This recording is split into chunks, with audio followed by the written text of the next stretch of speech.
Khulna medical college Kumek হাসপাতালে পরিত্যক্ত নবজাতকের সহায়তায় বিএনপির নিপীড়িত নারী ও শিশুদের আইনি ও স্বাস্থ্য সহায়তা সেল।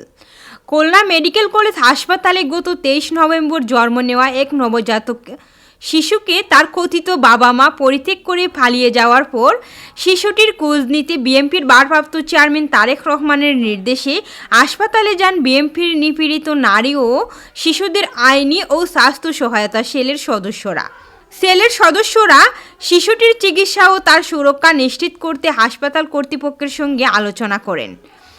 এ সময় নিপীড়িত নারী ও শিশুদের আইনি ও স্বাস্থ্য সহায়তা সেল এর কেন্দ্রীয় সমন্বয়কারী এবং বিএনপির স্বাস্থ্য বিষয়ক সম্পাদক ডক্টর মোহাম্মদ শফিউল ইসলাম ভার্চুয়ালি হাসপাতালে উপস্থিত চিকিৎসক ও নার্সদের সঙ্গে কথা বলেন ও সেলের সদস্যদের শিশুটির চিকিৎসা সম্পর্কিত দিক নির্দেশনা প্রদান করেন।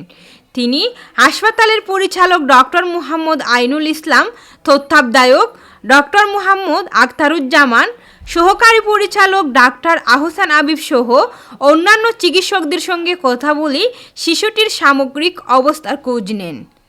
বিএনপির ভারপ্রাপ্ত চেয়ারম্যান তারেক রহমানের পক্ষ থেকে শিশুটির চিকিৎসা এবং সুরক্ষার জন্য আর্থিক সহায়তা ও শিশু সুরক্ষা সামগ্রী হাসপাতাল কর্তৃপক্ষের হাতে তুলে দেন সেলের সদস্যরা।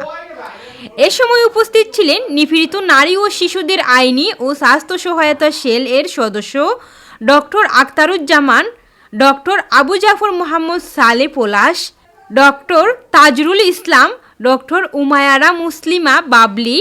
এছাড়া উপস্থিত ছিলেন doctor Mohammad Shawkat Ali, doctor Masudur Rahman Limon, doctor Moshiur Rahman Dipu সহ অন্যান্য চিকিৎসক, নার্স ও হাসপাতালের কর্মকর্তা ও কর্মচারীরা।